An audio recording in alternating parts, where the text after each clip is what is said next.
Well, hello, folks out there in YouTube land. Got a big show lined up for you. Let's get right on into it. All right, folks, can it get any worse? Some of these teams, they're just in a free fall. This is, They need to do something at these 4 different schools because it is not going well. We're going to get into all of that today. And I'm trying to think how I'm going to do this in order.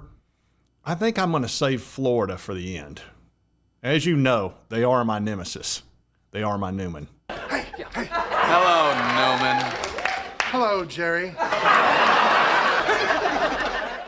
Yeah, I'm definitely going to save them for last. I got something special for them. Anyway, let's get into this. All right, so the first team I'm going to talk about, and this is a little bit off the beaten path for me, which is USC, and it's mainly because I don't like Lincoln Riley. I just think he's a... Pecker! Oh, where? Wait, that's not a woodpecker. It looks like someone's... Private! Yeah, he's one of those. He just makes me mad. I don't like the way he did Oklahoma. He completely ran away from the SEC because he was afraid, and that's what the guy does. He had a great situation in Oklahoma, found out they were moving to the SEC, which they're doing this year, and he took off like a scalded hound. Man, he didn't want any part of the SEC. Brave Sir Robin ran away. No! Bravely ran away. I didn't! Oh, yeah, he's brave Sir Lincoln. And you got to realize he's not doing so well out there. They went 8-5 in 2023 in a very easy league. Let's take a look at their record. Yeah, right here, 5-4 in conference, 8-5 for the year. And look at the conference they're in. Stanford, Arizona State, Colorado, Washington State, California, UCLA. I mean, they got so many easy wins in here, it's unbelievable. And they went 5-4. Oh, and he also took the #1 quarterback in the country, Caleb Williams, from Oklahoma, took him to USC, and couldn't do much with him. 8-5. Terrible. So I don't know how much of a hot seat he's on, but he's got to go into the Big Ten this year, and he's got a real schedule in 2024. It's not looking so good. They got to turn it around there, and his defenses have been crap. They've always been porous, but he's done nothing out there at USC. So I don't know if they'll fire him because they owe him too much money, but I'm not feeling good about their future at all. And I'm glad because he did the same crap that Lane Kiffin did to the Tennessee Vols to Oklahoma. Same crap. And that's another thing. I don't like USC anyway because of what they did coming in there and grabbing Lane Kiffin after 1 year. Now, I blame Lane Kiffin 99.9% of that, but USC, they will take a little bit of the grief over it.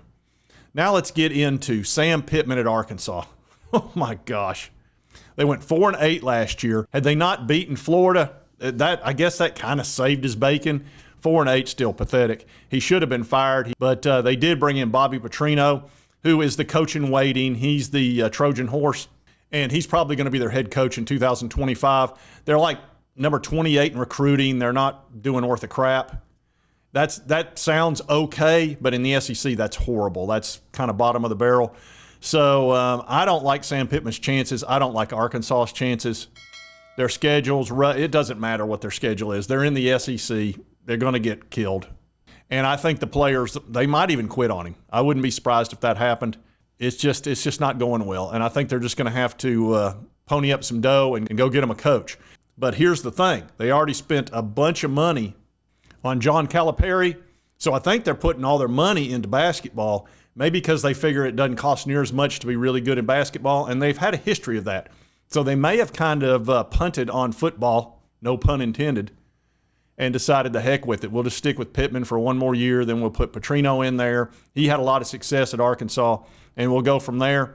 I don't like their season this year. I don't think it's going to be very good. I mean, they've got a couple of easy wins here, but Oklahoma State's no guarantee. Then at Auburn, they're going to get beat there. Texas A&M has got Mike Elko now. I think they're going to be fine. They beat Arkansas, no problem. Then they got to play Tennessee, no chance there. LSU, they're going to get whooped. At Mississippi, they could win that game. Ole Miss, no way. Texas, no way. Louisiana Tech, they'll get that. And then Missouri. Probably another 4-8 type record is what it is. So, yeah, I guess they can get worse for them. Now let's talk about South Carolina and one Shane Beamer. Now, I covered him the other day about the sign-stealing scandal that I think they may be involved in. Obviously, I can't prove it at this point, but the NCAA is looking into the whole Michigan thing. But South Carolina's coming off a 5-7 season. They already paid Beamer an extension and gave him a big raise because of the magical 2 games they won against top 10 teams in 2022, which is highly suspect at this point. If you look at their schedule from this fall, it's going to be really tough. I've got them at 4-8. They might end up 5-6 wins, something like that.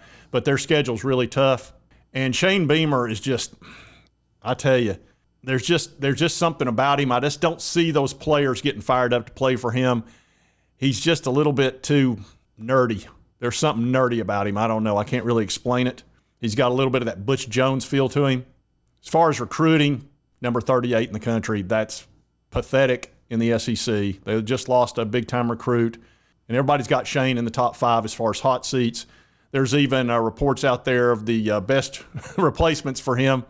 But I've kind of turned the corner on that and decided that I want him to stay. And I told you folks that a couple of videos ago that I want him to stick around because, look, there's going to have to be somebody to answer for the Michigan stuff if there is some involvement with South Carolina.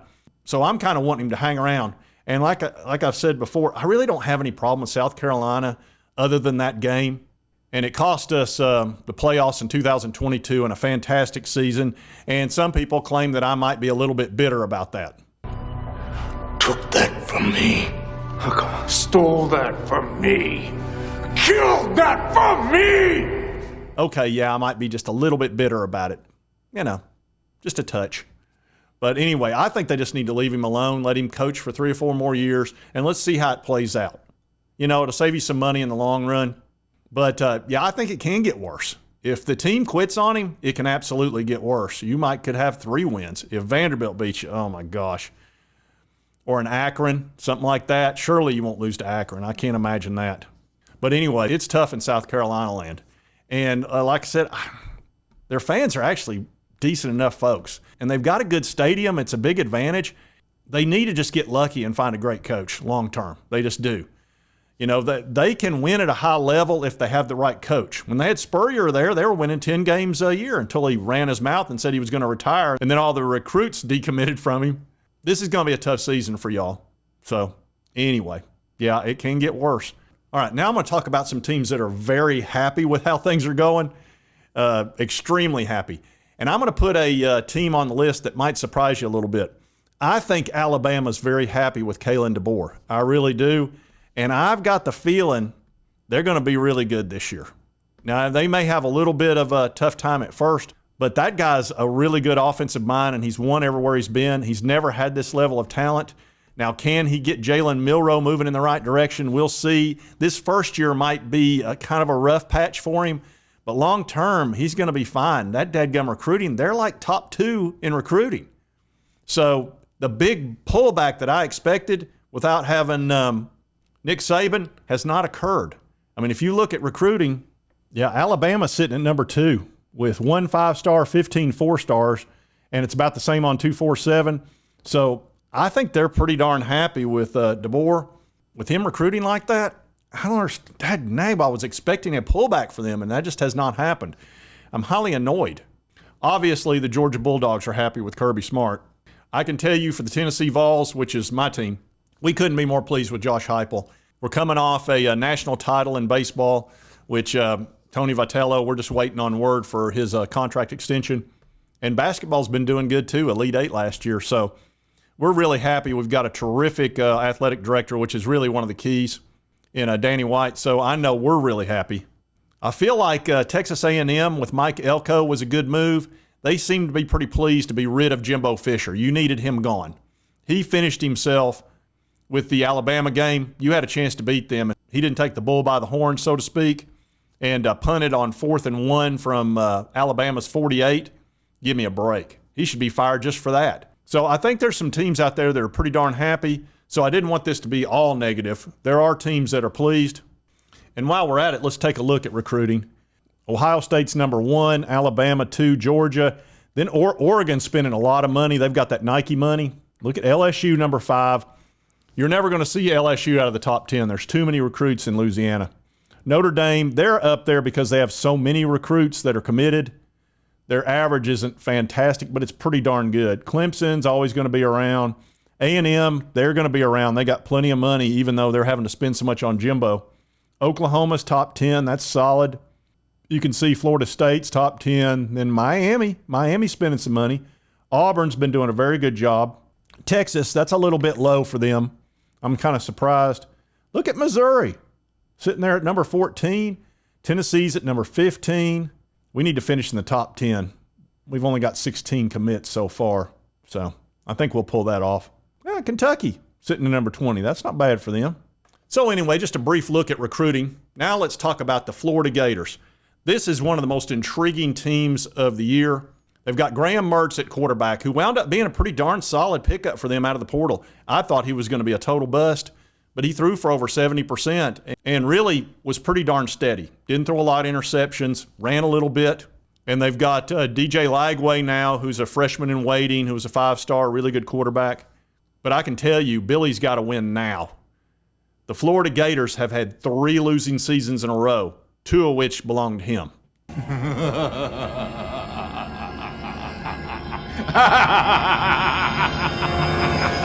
Yeah, I'm really sad about that too.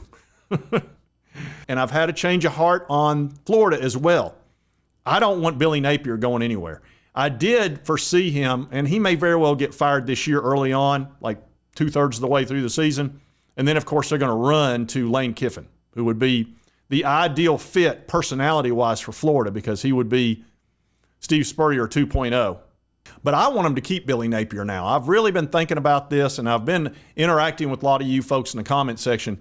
I want this losing season streak to continue, and I can tell you the Florida State fans would be fine with that too. They're all in favor of Billy Napier staying, along with plenty of other SEC schools. And their recruiting right now is number 67 in the country. And they're number 56 on On3, and again, number 67 on 247. And that is not good. It's just a bunch of 3-stars pretty much. They've got an average of 85, which is, you've got to be above 90 in the SEC. So it sounds like a lot of these recruits are like, I don't know, is Billy going to be there? There's so much talk of him being gone, they may be kind of hesitant to want to commit. You know, last year this time they were sitting at number 3. He was really doing well on the recruiting trail, and then he lost a ton of them at the end with those 5 straight losses because of the schedule. And this schedule this year is a killer. It's easily the toughest schedule in the country. They have one easy win, and that's Sanford, and that's about it. They start out with Miami. If they lose that ball game, it's going to be a rough season. I mean, really rough. You talking about hearing it from an in-state crowd, Miami will be unmerciful on them. Then they got Texas A&M at Mississippi State. I think they'll beat Mississippi State. I'm not comfortable if they'd beat Texas A&M. They could easily be 2-2, 1-3 right there. They could be 3-1. I don't see them. If they're 4-0, I'd be shocked. Then they got UCF. They can't sleep on them at all. Gus Malzahn wants to show them something. Then they got to come to Neyland. Let me tell you something, folks. We are going to be so ready for them at Neyland, you can't even imagine it. Oh, my gosh. We are going to be so fired up, and I can assure you the Tennessee fans will be properly fortified. You fellas been doing a bit of boozing, have you? Sucking back on Grandpa's old cough medicine? No. Oh, no, sir. Oh, no. No. Oh, yeah. You're going to lose that ball game. Then you got Kentucky, who has been really taking advantage of you folks the last few years. Then Georgia, that's a definite loss. Texas, that's a loss. LSU, that's probably a loss. Ole Miss, loss. Florida State, loss. Oh, no.